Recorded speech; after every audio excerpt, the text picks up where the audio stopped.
बोलो जयकारा, बोल मेरे श्री गुरु महाराज की जय। सौभाग्यशाली गुरुमुखो, जब कोई व्यक्ति शत्रु के फंदे में पड़ जाए तो क्या शत्रु अपने कब्जे में आए हुए शिकार को सुखी रहने देगा? हरगिज नहीं। यह स्वयं विचार कर लो कि जीव की दशा कुछ ऐसी है कि इसे गुलामी, दुख और बंधन से छुटकारा पाने का तो कभी ख्याल ही पैदा नहीं होता। फिर छूटेगा भी कैसे?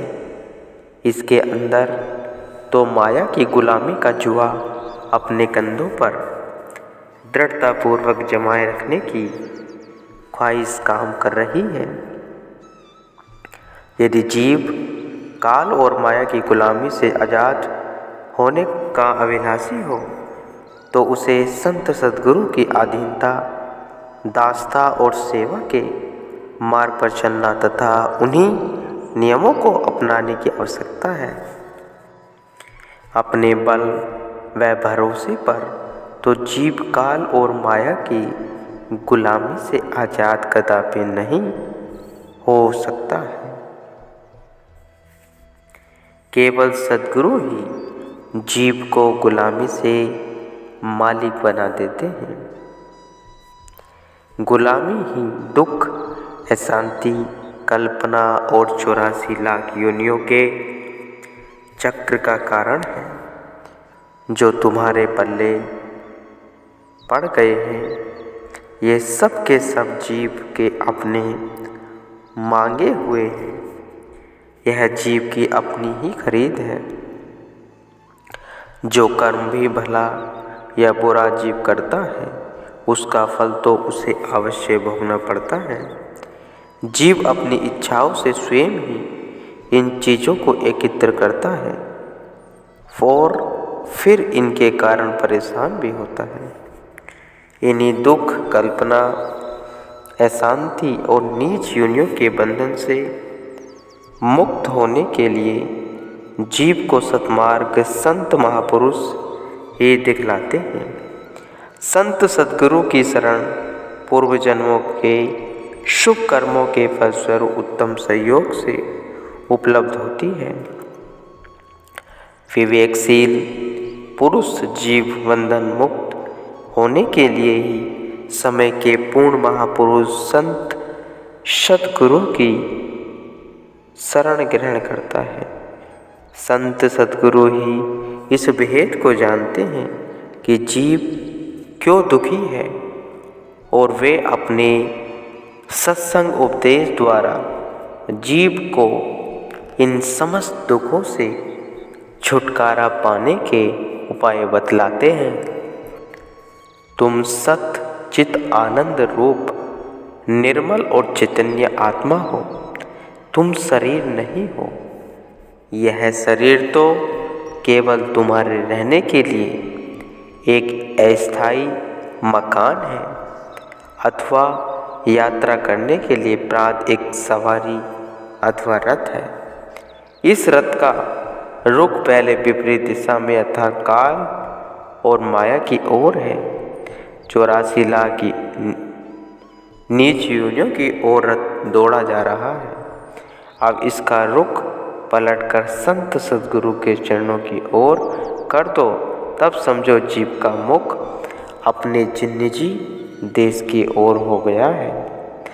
काल और माया को अपना लक्ष्य स्थान बनाने की अपेक्षा कुल मालिक के धाम को अपना लक्ष्य बनाकर इस दिशा में जाने वाली लाइन के लिए इस काया रूपी गाड़ी का कांटा बदलना है।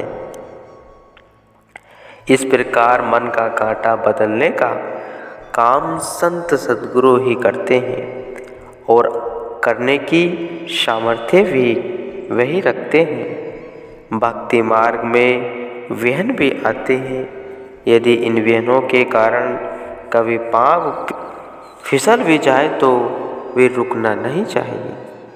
गिरते पड़ते हुए चलते रहने से जीव एक न एक दिन निश्चय ही अपने लक्ष्य तक पहुंच जाएगा। जीवन नाम ही चलने का है और जीव वह जो चलता रहे, रुकना तो मौत की निशानी है। इसलिए मालिक की सेवा, भक्ति, प्रेम, आज्ञा पालन तथा दृढ़ विश्वास के द्वारा अपने अंतर में आत्मबल उपार्जित कर मंजिल की तरफ कदम बढ़ाते रहना चाहिए। संत महापुरुष आदिकाल से चली आ रही परंपरा को अपनाते हैं। वे सर्वगुण संपन्न होते हुए भी मर्यादा में सब काम करते हैं। अन्य महापुरुषों की भांति आप श्री स्वामी जी, श्री चौथी पातशाही जी महाराज ने भी उसी रीति को ही अपनाया, क्योंकि गुरुवाणी में यही उपदेश है कि धुरी खसमे का हुक्म पाइए विष्णु सतगुरु चेतिया न जाए। सतगुरु की प्राप्ति के बिना ज्ञान नहीं होता। यही धूर का संदेश है। चाहे अवतार स्वयं ज्ञान के भंडार हैं, दाता एवं मालिक होते हैं, फिर भी गुरु दीक्षा का आदर्श स्थापित करने के लिए मानवीय लीला में यह दर्शाते हैं कि सद्गुरु के बिना पूर्ण ज्ञान की प्राप्ति नहीं हो सकती। आप नित्य नियम तो श्रद्धा पूर्वक किए करते थे। समय के पाबंद रहना आपका मुख्य धर्म था, जिसे आपने पूर्णता निभाया। इसी दैनिक नित्य कर्म वह साधु महात्माओं की सेवा तथा संगति से आपके हृदय में गुरु दीक्षा के लिए उत्कृष्ट इच्छा जागृत हुई। आप प्राय सभी आने जाने वाले साधु महात्माओं को कहा करते थे कि अभी हमें पूर्ण शांति का अभाव खटकता है। ऐसे ही समय पाकर वह स्वर्ण अवसर आ ही गया कि एक बार श्री परमहंस सद्गुरु देव जी श्री दूसरी पातशाही जी लक्की मरवत में भक्ति साहिबराम जी के घर विराजमान थे। लक्की मरवत शहर के समीप वह दूर की संकेते श्री दर्शन के लिए आ रही थी। श्री अमृत वचनों का रसपान करते हुए श्रद्धा और प्रेम की निर्मल भावनाएं उनके दिलों में लहरों के समान हिलोरे ले रही थी। जो भी प्रेमी श्रद्धा व प्रेम से श्री सद्गुरुदेव महाराज जी श्री दूसरी पातशाही जी को अपना गृह पवित्र करने हेतु श्री चरणों में विनय करता, तो श्री सद्गुरुदेव महाराज जी भी बड़े ही प्रेम से उस श्रद्धालु प्रेमी की विनय को स्वीकार कर लेते थे और दिन के ही समय उस प्रेमी के गृह को पवित्र करते। वहाँ अमृत प्रवचन तथा सत्संग उपदेश से अधिकारी तथा संस्कारी आत्माएं अत्यधिक लाभ प्राप्त करती। श्री सद्गुरुदेव महाराज जी श्री दूसरी पातशाही जी के आगमन का समाचार संपूर्ण लक्की मरवत में फैल गया। इस स्वर्णिम अवसर का संदेश आप श्री स्वामी जी श्री चौथी पातशाही जी के घर तक भी पहुंचा। आप उस समय दुकान पर गए हुए थे। पूछे माता जी आपसे पूछे बिना कोई काम नहीं करती थी। वे इसी प्रतीक्षा में थी कि कब आप आए और माता जी आपसे पूछकर श्री सद्गुरुदेव महाराज जी को गृह पवित्र करने के लिए विनय करें। उस दिन अचानक दोपहर को दुकान का कार्य अधिक होने से आप घर न आए। माता जी आपके आगमन की राह में नैन लगाए घड़ियां गिन रही थी। रात्रि समय घर आकर अभी आपने भोजन भी नहीं किया था कि माताजी दिन भर की उत्सुकता को अधिक देर तक न रोक सकी और आपके सम्मुख वह विचार प्रकट कर ही दिया था कि श्री सद्गुरुदेव महाराज जी ने भक्त साहिब राम जी के घर कृपा फरमाई। आप भी गृह पवित्र करने के लिए विनय करें। आपके हृदय में एक नई उमंग जाग उठी। अंदर ही अंदर चित्त हर्ष में झूम उठा, जैसे किसी ने हार्दिक अभिलाषा के पूर्ण होने का संदेश दिया हो। माता जी को उत्तर दिया कि आप महापुरुषों को पहले से ही घर क्यों न ले आई? क्या हमने संत सत्पुरुषों के लिए कभी मना किया है? लो, हम अभी जाते हैं। इतना कहकर आप बिना भोजन किए ही भक्त साहिब राम जी के घर की ओर चल दिए। कितनी विचित्र लीला है कि प्रकृति की। कभी प्रेमी प्रियतम की मिलन की चाह में तड़पता है तो कभी प्रियतम प्रेमी के पास चलकर आते हैं। रास्ते में आपके दिल में एक विचित्र प्रकार के आनंद की लहरें तरंगित होने लगी। आप मन ही मन सोचने लगे, पहले भी तो कई बार साधु संतों को गृह पवित्र करने के लिए विनय कर चुके हैं, किंतु अब तो कभी ऐसा हृदय में उल्लास नहीं हुआ। आज तो न जाने मन में क्या हो रहा है। ऐसा प्रतीत हो रहा है कि जैसे कोई खोई हुई निधि मिलना चाहती हो। आप भक्त जी के घर पहुँचे और श्री सद्गुरुदेव महाराज जी श्री दूसरी पातशाही जी वहाँ सत्संग उपदेश कर रहे थे। उनके श्री दर्शन से ही आपका दिल अपना न रहा। श्री अमृत प्रवचन सुनते ही तन वदन की सुधि भी भूल गए। परम संत श्री कबीर साहिब जी का कथन है, सद्गुरु मारा तान कर सवद सुरंगी बान, मेरा मारा फिर जिए तो हाथ न गहू कमान।